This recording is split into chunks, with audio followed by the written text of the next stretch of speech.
So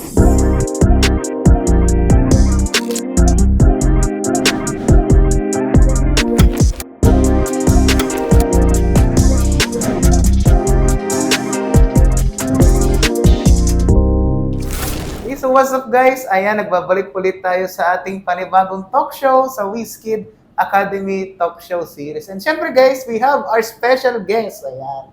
Syempre, wala niyo po saan po tayo ngayon, di ba? So nandito po tayo ngayon sa, Udena Tower. Udena Tower. So guys, nandito po tayo ngayon sa Udena Tower. Ayan, here at BGC. Kung narinig niyo po, di ba, nung uso mga nagtatrade ng Philippine Stock Exchange nung 2020, di ba, yung dito, uso yun. Yung mga yun, sabi nga natin, the third telco company. Yun ngayon natin, run as the third telco company in the Philippines. So, syempre, before we start, ay nandito po ulit tayo sa ating, we invited isa sa mga bigatin po na guest. Ayan. At syempre, isa po sa mga hinangaan ko po ng mga magagaling na negosyante, mga successful na businessman. Okay, so before we start, I'll introduce to you our guest, si Dr. Donald Lim. Ayan. So, he is a Chief Operations Officer at dito CME Holdings Incorporated, Chief Innovation Officer at Udena Corporation, founder din po ng Philippine Blockchain Week. Ayan, about crypto. Pag-usapan natin yan mamaya. And syempre, he earned his doctorate degree of Business Administration at University of Phoenix. Ayan. And also, he is the father of digital marketing in the Philippines, being the president of AMAP, ayan, Internet and Mobile Marketing Association of the Philippines. And also, he is the youngest PMA, ayan, Philippine Marketing Association. So, grabe po, napakalawak po ng experience mo po, Sir Donald. Yes, thank you. Thank you for having me in your show. Yes po, thank you, sir. At saka, marami pa kong seryoso yung itatanong po about the business. Yes. Diba? Siyempre, alam ko po, you've been in the business industry for so long. Yeah. And dati po siguro, nung nag-start ka sa business, parang kakapanganak pa lang sa akin, no? I was still 27 years ago. 37 years ago, so wala pa ako niyan. Wala ka pa. Siguro, kuya ko pa siguro. Kuya mo. Kuya ko Tama. pala. So, Sir Donald, my first question is, kumbaga, ano yung nagpa-inspire po sa'yo to start a business in the Philippines? I think I've always been a corporate guy. No? So, my father is a Divisoria businessman. So, he would always say, go to business. But of course, before you go to business, mag-learn ka muna sa corporate. Para pag sarili mo ng pera, at least tapos na yung learning curve. You technically, you learn from your mistakes using the money of others. Yes. Diba? So, that's why I've been in corporate for the past 27 years na. No? But then I realized, magaling din pala ako sa, kahit pa paano, magaling din pala ako handling the assets, the monies of other people. So I said, that's fine. Tuloy-tuloy ko na lang, no? But again, hindi nawala yung, kumbaga, the Divisoria DNA, hindi nawala sa akin. So, on the side, of course, I invest in businesses. If there are some friends of mine who offered na, gawa tayo ng negosyo, go ko yun, no? I ventured into that, no? But of course, I'm always a partner, no? Sabi ko, dapat may isang managing partner na nandun who will run the business, and I will share with them my knowledge, my advice, my connections, my network, among others. So, Sir Donald, my question po, when starting a business, ano yung unang pinakakailangan natin? I think you have to know who your customer is, what the product is, no? So, lagi naman usually kung may opportunities, it's all about, sa tingin ko, ito yung need ng clients or ito yung need ng customer at meron tayo na better than what is existing and we can offer it to them. So from that idea, then you begin to rationalize, okay, mukhang pwede. So then you start to look at production, operations, no? And then later on, sige, pwede na natin i-business. Pwede natin gumawa ng legal entity, pwede na natin ibenta sa merkado. But I think everything would stem from a belief na you have identified a problem or a need by your customer and the belief na I can solve that problem faster, better, cheaper. Kumbaga, kagaya po sa business principle po, no, na in every problem, Yes. there is a solution. Kumbaga, you create solutions sa mga Yes. problema kasi yun po isa sa mga pinakamabenta po na negosyo po. Yes. Di ba? Yes. So, sir, my question, ano po yung mga problems na encounter nyo? Siyempre, marami po kasi ngayon, mga aspirant na SME. na, well, isa sa kanilang major problem when they're starting a business on how to build a team, di ba? How will I choose a team na, okay, ito pwede siya dito, ito pwede ko siyang pagkatiwalaan, sa mga finance stuff. Kasi meron iba, they have the concept of businesses. They love to create a business, but wala silang alam sa finance, sa legal matters. Yes, yes. So ano yung may bibigay mong payo sa kanila? I think building a team is the most primordial need. I think that's very basic, no? And hindi naman, for example, may naisip kang gusto mong negosyo, tapos biglang sasabihin mo, okay, set up na ako ng negosyo, now mag-hire na ako ng mga tao. Hindi naman usually ganun eh. So usually, in your experience and your network, you draw first yung, kumbaga sa basketball, yung first 5 mo, dapat kilalang-kilala mo. Yes. Dapat pinagkakatiwalaan mo, right? So, yun ang kumbaga first 5. At the same time, parang basketball din, yung first 5 mo, dapat alam din ano yung role. May sentro, may forward, may point guard. Ganon din sa business. May isang finance, may isang operations, may isang sales and marketing, may isang leader who will drive the vision. So, you have to be very clear on what the role is. So, minsan nga kami, one of the business for me that I've been involved earlier on, lahat kami is marketing strategists. Right? Lahat marketing strategists. So, nag-set up kami ng business, lahat kami marketing strategists. E di, walang nangyari sa negosyo.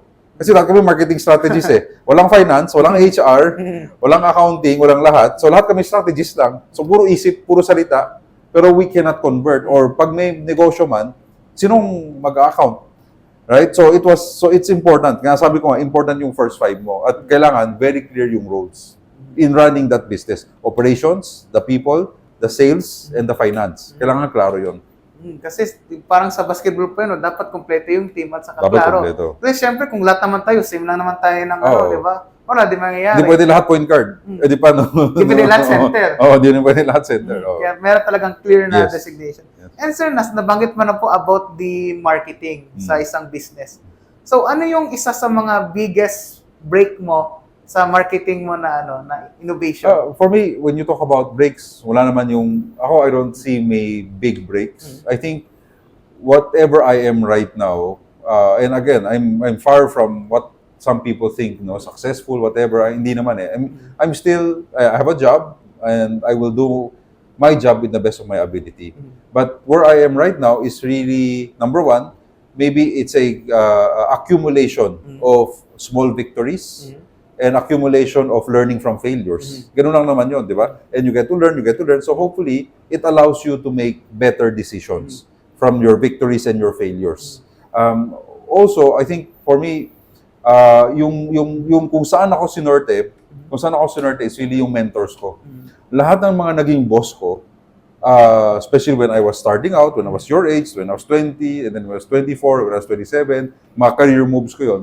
Lahat ng mga boss ko talaga, they really took time to really teach me, to really tell me, ito dapat, no? Hindi yung hiniyaan lang ako. And then they also allowed me to fail. They also allowed me to learn for myself, no? So therefore, mabilis yung pagkuha ko kagad, na mabilis yung I was like a sponge.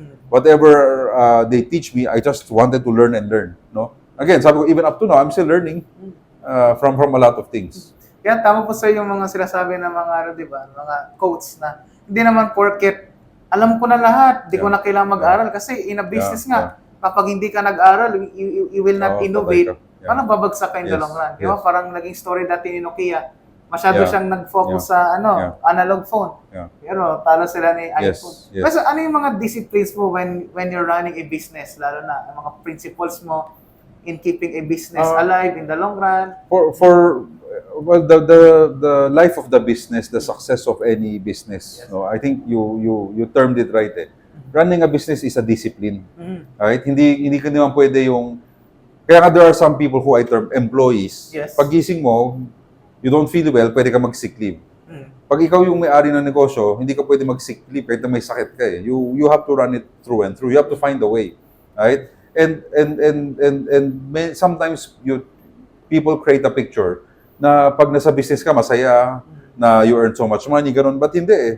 Right? I think that's the 1%, the end goal. Yes. I think day in, day out, kahit may picture na ganun, may 99% that you roll up your sleeves, you're working, you're stressing yourself out, you end up with conflicts with your people, with your suppliers. You talk about, you negotiate, you bargain, you do a lot of things behind the scenes. No, and I think that's what people do not see. Right? They see pagdating sa dulo, yung social media post nag-open na ang tindahan. Pero before that, ang grabe yung Grabe. dinaan-daanan mo, di ba? So, again, it's a discipline day in, day out. Para kang, kumbaga sabi ko, para kang nagmamarathon. Nagigising ka ng maaga at trabaho na, right? Every step of the way. And again, there's a science to it. No? That's why I think it's important for you to, hindi siya yung may idea ko, gawin natin negosyo. Many people fail. Because there's always, again, kumbaga may science to how to run a business. Get the right people, right? How do you market correctly? Kailangan who will keep your books, yung Yes. finance, right? And then operations, how do you make it scale, right? So instead of creating one, how do you create 1,000, 1,000,000 of it, right? In the most efficient way. Yes. So sir, naniniwala ko ba sir na sinasabi ng iba na in running a business, meron talagang tinatawag na natapat siya, naswerte siya sa ganitong panahon. Yes. Kumbaga, Yes. meron ba talaga sa business na napapanahon? Kumbaga, Oo naman. swerte siya sa panahon na ito kasi Yeah. ito yung right time eh. Yes. Dito yung time na lumipad yung business mo. Correct. So right place, right time. Malaki yun eh. But again, I would always say opportunity, usually when it happens, it also means that you're prepared. Wala naman Yes. yung right place, right time. Eh di kung di ka prepared, wala rin. Wala rin. Right? So I think there are some. In fact, I would think that most of the millionaires or the billionaires, right place, right time.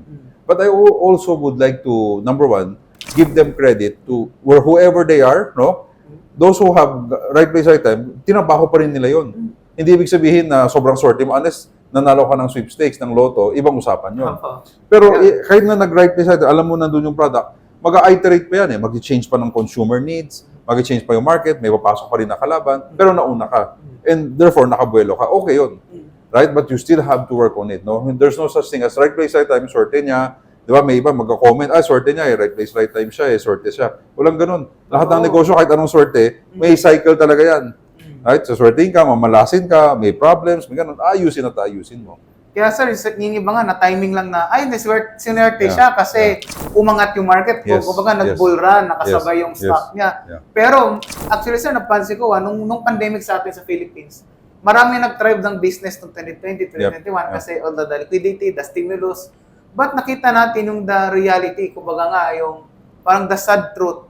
Nung 2022 until now, marami yung ibang mga businesses na nagsara kasi nga they are not prepared during the Yeah. bear market. Yeah. Unlike sa'yo, sir, na you are very veteran in this business industry. Di ba, alam mo na yung gagawin Yeah. during the times of bear market, Yeah. uncertainty. Yeah. So, Yeah. ano sir yung isang mga plans o yung mga ideas na ginagawa niyo po or strategies if the markets are, bear market o inaalat yung market right now, it's na, parang ang business climate masyadong restrictive. I think What one do of you the one of the learnings in what I always tell people, the learnings also of COVID that time, no, grabe down yung lahat ng negosyo, Grabe. sarado lang ang tindahan. But I would always tell them that's also the best time to restock, rethink, reflect, right? Take stock of what you have, check mo, tama ba yung tao ko, tama ba yung assets ko, Yes. tama ba yung negosyo, right? And then rethink, right? Isipin mo, ano ang therefore pwede mong gawin, right? Reflect, right? And then re-strategize. So, in down markets, when kahit na naka-open lahat ng tindahan at walang pumapasok, yun nga sinasabi ko, iba ang mata at mindset ng negosyante. Yung negosyante, pag sa'yo ang tindahan, pag naka-open, right, at talagang you will still find a way. Kung wala talagang customer sa kalye, wala naman papasok eh. So, you will have to check your stock, you have to make sure ano pang pwede, right? Versus an employee, walang tao, okay, upo lang ako. Tulog muna tayo. Laro muna tayo. Ano ML muna muna. gawin? ML ka muna. Di ba? So, I think that's also the discipline of any businessman. Right? And then, you look at it, so pare-pareho tayo, lahat pala tayo, walang tao. Okay, anong pwedeng gawin natin ngayon? Then you begin to think also, pwede ba tayo magbenta online? Anong pwede nating special arrangements pwede? Should we talk to our suppliers? Should we cut the rates, whatever, so that we all win-win, right? So, may mga ganong conversations that will happen. Kumbaga parang yung tagline ng isang company, di ba, we find ways. Yeah, we find ways. Yeah. Tama. At lagi maparaan tayo. Kasi, Yes. actually guys, iba ang perspective, no? If you are a businessman, kagaya sabi ni Sir Donald kanina, kasi kung negosyante kayo, will find a lot of ways. Yeah. Parang, meron kang 360 na view, meron kang eyesight eyesight na iba kaysa sa empleyado. Sa empleyado, sabihan mo lang, boss, Yeah. ano pagawa mo Oh, sa akin? yeah. Waiting lang kasi Yeah, waiting lang. But, iba ka, 360 yung view mo, ito, pangit to, adjust tayo. Yeah. Diba, ito, parang, naku, may problema. Yeah. We will adjust. Parang gusto ko mag-expand. Sa'yo naman magagaling kasi di ba sir, di ba, in running a business, dapat meron ka ring leadership, di Yes, ba? yes. So, syempre sa leadership, marami ring ano yan. Maraming types of leadership Yep. na depende rin sa tao, di ba? How you handle people. Yeah, yeah. So my question here, sir, is syempre sa part of your marketing, matagal ka na po sa marketing business. So how do you market sa isang company? Kumbaga, dapat ano ba yan, yung in terms of marketing, dapat meron ba tayong mga jingles, di ba? That's Ganyan, the part of execution, that. no? That's the How do execution. you I think marketing market? 101 is all about STP muna tinatawag, segment, target, position. Mm. So there's no such thing as you market to everyone, Yes. right? So you have to segment your market properly, segmentize, then you target you target after mo sinegment, ito ang market na gusto ko, then you position, you bring your product to that target, right? So hindi siya yung kahit na sabihin mo, let's say, magbebenta ka ng ano ba, inasal or milk tea. Para sa lahat ng Pilipino yan. Tama naman, lahat umiinom. Yes. Pero when you market and when you do that communication, you have to be very clear. Based on yung, like sa marketing, may 4Ps na tinatawag, yung product, price, place, promotion. Yes. So, kung saan ka nakapwesto, puro school pala to, pang estudyante tayo. Kahit na sabihin mo, hindi ka pang estudyante ka, nakatabig mo na lahat katabi mo yung school Yes. Right? So, it's a whole slew of considerations. Right? So, and then, yung promotion siya yung pinakadulo. Dapat okay na yung product, tama na yung pricing mo, competitive ka na versus your customers. Yung place, tama yung pag-open mo. Right? And then, in the end, okay, doon ka na mag-iingay. Pag nag-ingay ka, nag-jingle ka, wala ka namang produkto, hindi clear, then no one cares. Even if how loud you shout or how loud you sing, no one will care that it's running already. Kahit sumayaw-sayaw ka pa dyan, no? Kahit sumasayaw ka, walang mangyayari. So sir, speaking of marketing, so di ba ngayon nasa dito ka na po sir, dito CNA.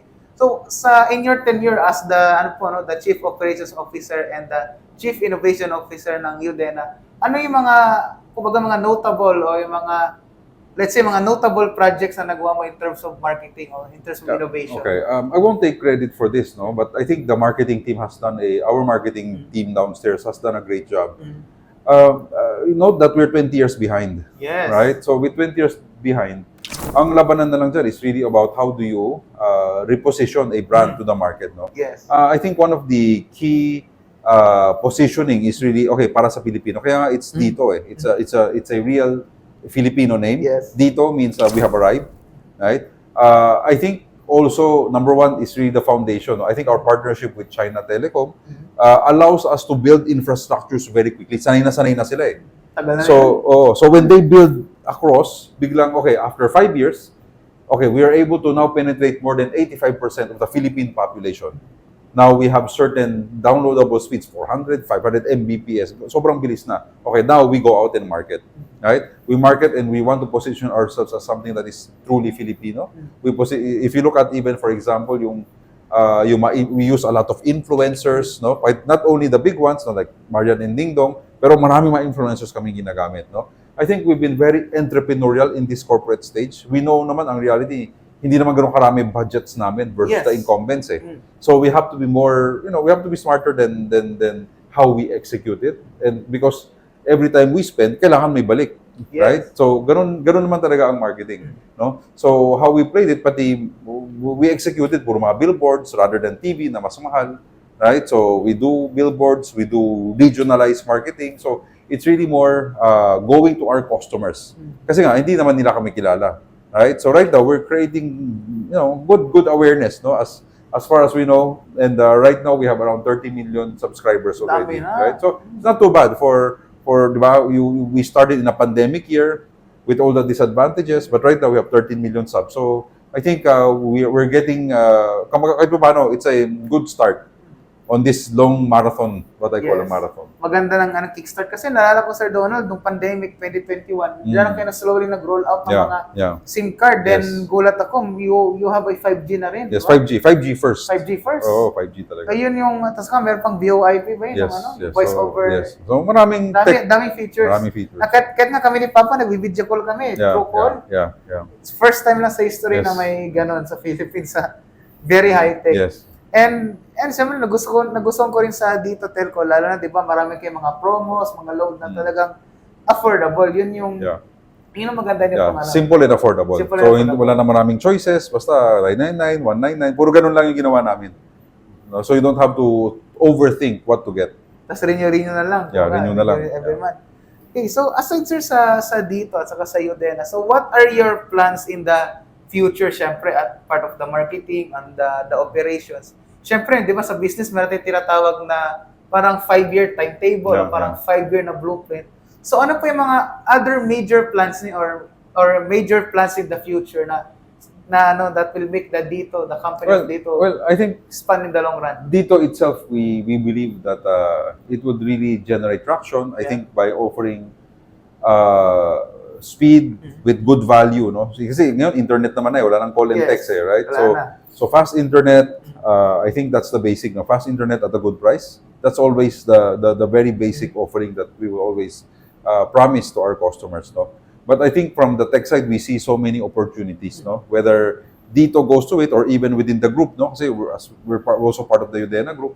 So may mga opportunities now going into AI, into Web3, into cybersecurity. So we're attempting in bits and pieces, no, to look at mga what we call emerging technologies. We partnered with the ICT. So may mga executions already kami, no, and activities, no, where we work together with the ICT in helping what we call digitize our country. Yun po yung maganda. At least in the long run, baka magulat na lang kami, Sir Donald, kung bibili ako ng dito na may load, Yeah. may palibreng airdrop. Di ba? Yeah, of May course. possible na ganun. Very possible. Or Very let's say, possible. baka may token na si Yes, dito, di ba? yes. Dito, yung dito na, Yeah, coin, di ba? Dito coin. Kumbaga, That's a good idea. It's a good idea. Tapos meron na kayong dito na blockchain, di Yes, ba? yeah, Maganda yeah, in the yeah, long run. yeah. So, tapos magulat na tayo, aside sa GCash, sa mga digital wallet, di ba sir, pwede na rin tayo susunod Yeah, na, sige, kung gusto mo mag-load, doon ka lang sa kung meron ka bang USDT, Yeah, di ba? those are, dapat we should invite you in our planning. Diba? Dami mong mga ideas, we should invite you in our planning. Magandang ano po yan. Yeah, and of course, project yan. we'll invite you. I hope you can come to our event. Thank you no? po. Thank you yeah. very much, sir, sa ano po. Sure, pupunta po kami dyan Yes, para thank you, marami thank tayong you. usapan about the of course, blockchain. of course. Kasi ngayon, puro ano na innovation na, blockchain, digitalization. yes. Nandun na kasi lahat papunta. Yan, sir, may last question before tayo pumunta sa ating pinahabangan na series, yung yung Fast Talk, di ba? Siyempre, sa tagal mo na po, sir, sa business, for the past 27 years, ano yung, kumbaga, yung moment, or let's say, ano yung the best moment of your life in handling a business? Kumbaga, parang pinaka-happiest day in your life. Okay, so I think that's a bit hard to answer. No, I think the only time you really feel happy and fulfilled is when you see your customers happy with the products you're giving them. When I see clients winning, because I came from the agency life, advertising agency. If they feel very happy with the campaigns I have created for them, I think here with Dito, when people tell me na, oh, buti na lang, wala kaming internet, pero with you, we were able to access the internet. So I think it's all about the stories that we are able to serve. Never ko magiging benchmark ng success yung sobrang taas ng benta namin. Hindi naman siya ganun Right? No? Hindi ba, the numbers eventually is a result, no? Yes. But what is really more rewarding and enriching would be the lives that you have touched. I think that goes not only for your customers or your clients, but also with your employees.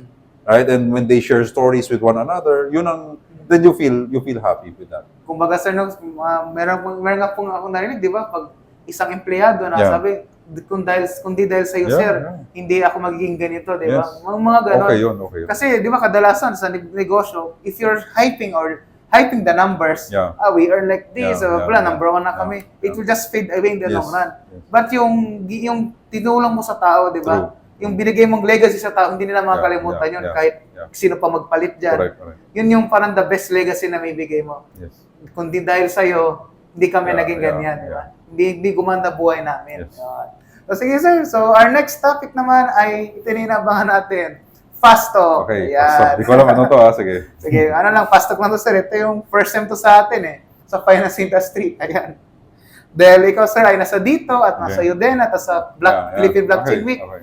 Yan, ang first question natin for today. 4G or 5G? 5G. Pareho. Siyempre, 5G. 5G tayo. Faster. In the long run, sir, you will have kumbaga fiber cable sa mga postpaid. All of those. Anong yun ang target mo? Wala pa. I think that, again, that's why we're in the planning. We want to invite you. No, but right now, syempre, it's very important for us to get the basics correct, right? To sell to morphers, right? Yes, make sure na may signal, among other things. Yan, ito sir, medyo finance question to. EBITDA or net income? Net income naman lagi. All businesses, diba? In the end, EBITDA is important because it shows you're doing your operations well. But in the end, your net income is the one that would make the company valuable. Yes. It means pati lahat ng capex, lahat ng mga ginagawa Nandun mo, nababawi mo na siya. Diba? Yes, sir. Ato, Philippines or abroad? Always Philippines. Yun. Manila or Luzon? Always Manila. I grew up here, so it will always, the battlefield and the home will always be here. Yan. So, next question, sir. If you're given a chance na pinanganak ka ulit ngayong panahon na ito, will you still choose this as your career?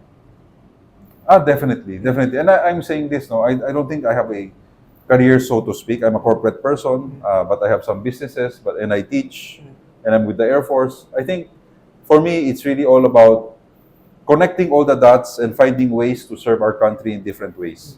Right? At the same time, I'm also learning, I'm also growing as a person, di ba? So okay siya, no? So it doesn't, kung saan man mapunta, I think in the end, babalik at babalik ka eh. Yes. Kung ano ka eh, di ba? Your DNA. Yes, ito po, a leader or a boss? Always a leader, right? Ayan, proactive or reactive? Proactive. Yes, so yun ang nga natin. And my very last question, sir, sa fast talk natin.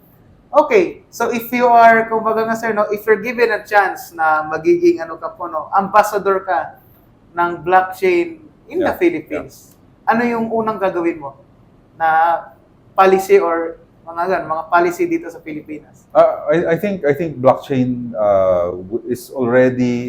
will already move to a state where it will stabilize as a technology, and therefore we hope that the government, I would ask the government to really create already yung blockchain bill natin that is in Congress, sana matuloy, and we create the rules and regulations already, how to govern the use of blockchain properly. Right? And I think it will benefit a lot, no? From inclusivity, from those who do not, the unbanked, no? Yung financial inclusion, all the way to again, making everything more efficient, less corruption. I think you will see more and more, again, us as a country, we can really make our market.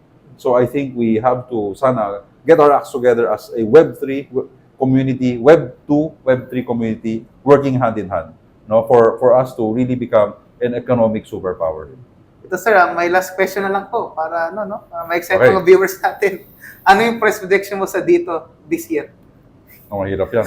Mahirap yan. Alam mo, sabi ko nga, for dito, any company, even if you ask naman si Berkshire Hathaway yan or whoever, right?